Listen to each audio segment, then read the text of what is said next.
మెదక్ పట్టణంలో తీవ్ర ఉద్రిక్తత చోటు చేసుకుంది. రామాలయం వద్ద హిందూ సంఘాలు, అఖిలపక్ష నేతలు పెద్ద ఎత్తున ఆందోళన చేపట్టారు. దేవాదాయ శాఖ పరిధిలోకి కలిపేందుకు అధికారులు ప్రయత్నిస్తున్నారని మండిపడ్డారు. అధికారుల నిర్ణయానికి వ్యతిరేకంగా అఖిలపక్ష నేతలు ఆందోళన చేపట్టారు. నిరసనకారులకు పోలీసులకు మధ్య వాగ్వాదం పెరిగి తోపులాట జరిగింది. ధర్నాలో పాల్గొన్న మాజీ ఎమ్మెల్యే పద్మా దేవేందర్ రెడ్డిని పోలీసులు అరెస్ట్ చేసి స్టేషన్ కు తరలించారు.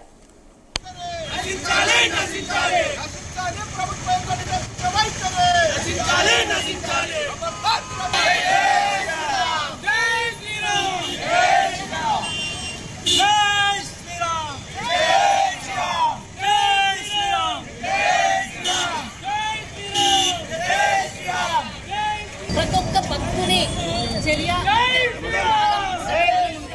చేసే పని బాధ్యత చేయమనండి. ముట్టు చప్పుడు కాకుండా ఎండోమెంట్ ఉపయోగపడం, ప్రజాభిప్రాయ సేకరణ చేయమనండి. ప్రజల మనోభావం దెబ్బతినకుండా చేయమనండి. 49 సంవత్సరాలుగా ఉన్న రామాలయం టెంపుల్లో గుట్టు చప్పుడు కాకుండా ఎండోమెంట్ కి ఇవ్వడం అనేది చాలా దురదృష్టకరమైన చర్య, చాలా దుశ్చర్య. ఎందుకంటే ప్రతి భక్తుని యొక్క భాగస్వామ్యం ఈ టెంపుల్లో ఉంది. భక్తులందరి మనోభావాలు దెబ్బతీసే విధంగా ఉంది ఈ చర్య. మరి తక్షణమే వెంటనే దీన్ని ఈ జీవోను రద్దు చేయాలని చెప్పి కూడా మేము డిమాండ్ చేస్తా ఉన్నాం. ఎందుకంటే మేము అఖిలపక్షంగా కూర్చొని రాబోయే కాలంలో మరింత ఉద్యమాన్ని ఉధృతం చేస్తాం. ఎందుకంటే ఇక్కడ కనీసం నోటీసులు ఇవ్వకుండా, ఎటువంటి సమాచారం లేకుండా దీన్ని తీసుకుపోవడం అనేది, అంటే ఎండోమెంట్కి అప్పచెప్పడం అనేది ఒక మంచి చర్య కాదుగా మేము భావిస్తా ఉన్నాం. అఖిలపక్షం కలుస్తాం. అఖిలపక్షం ద్వారా మెదక్ పట్టణంలో ఉన్న భక్తులందరి దృష్టి తీసుకెళ్తాం. మెదక్ పట్టణంలో ఉన్న భక్తులందరి సహాయ సహకారాలతోని ఈ ఉద్యమాన్ని మరింత ముందుకు తీసుకెళ్తాం. ఈ జీవో రద్దయ్యేంత వరకు కూడా పోరాటం చేస్తాం. ఎందుకంటే ఒక దేవుడికి సంబంధించిన ఆలయాన్ని భక్తులందరి మనోభావాలకు అనుగుణంగా నిర్మించుకున్నప్పుడు, 49 సంవత్సరాలుగా ఈ టెంపుల్ నడుస్తున్నప్పుడు, ఆ టెంపుల్లో అందరి భాగస్వామ్యం ఉన్నప్పుడు, మరి అక్కడ జరుగుతున్న విషయంలో మరి ప్రభుత్వం పట్టించుకోవాలనుకుంటే అక్కడ జరుగుతున్న విషయంలో, అక్కడ ఉన్న సంబంధించిన విషయంలో ఒక పద్ధతి ప్రకారం చేసుకుంటే ఎవరికి ఆబ్జెక్షన్ ఉండేది కాదు. పద్ధతి లేకుండా, గుట్టు చప్పుడు కాకుండా మరి ప్రజల మనోభావాలు, భక్తుల మనోభావాలు దెబ్బతినే విధంగా ఎండోమెంట్కి అప్పచెప్పడం అనేది మంచి చర్య కాదు. ప్రభుత్వం ఏదైనా చేసేదంటే బాజాప్తా చేయాలి, గుట్టు చప్పుడు కాకుండా చేయాలి.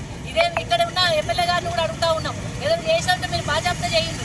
బాజాప్తా రామాలయాన్ని తీసుకుంటున్నామని ఒక కారణం చెప్పి తీసుకోండి.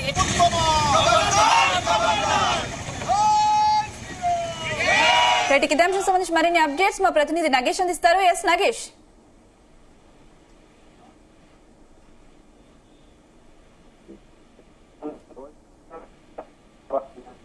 దేవాదాయ శాఖకు ఇటీవల చేసినట్టు తెలుస్తుంది. కోదండ రామాలయాన్ని ప్రభుత్వ దేవాలయ పనులు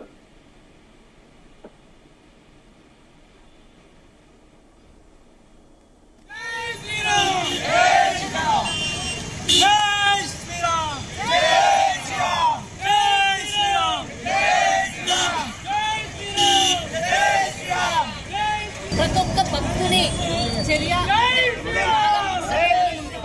చేసే పని బాధ్యత చేయమనండి. ముట్టు చప్పుడు కాకుండా ఎండోమెంట్ ఉపయోగపడం, ప్రజాభిప్రాయ సేకరణ చేయమనండి. మెదక్ పట్టణంలో తీవ్ర ఉద్రిక్తత చోటు చేసుకుంది. రామాలయం వద్ద హిందూ సంఘాలు, అఖిలపక్ష నేతలు పెద్ద ఎత్తున ఆందోళన చేపట్టారు. దేవాదాయ శాఖ పరిధిలోకి కలిపేందుకు అధికారులు ప్రయత్నిస్తున్నారని మండిపడ్డారు. అధికారుల నిర్ణయానికి వ్యతిరేకంగా అఖిలపక్ష నేతలు ఆందోళన చేపట్టారు. నిరసనకారులకు పోలీసులకు మధ్య వాగ్వాదం పెరిగి తోపులాట జరిగింది. ధర్నాలో పాల్గొన్న మాజీ ఎమ్మెల్యే పద్మా దేవేందర్ రెడ్డిని పోలీసులు అరెస్ట్ చేసి స్టేషన్ కు తరలించారు.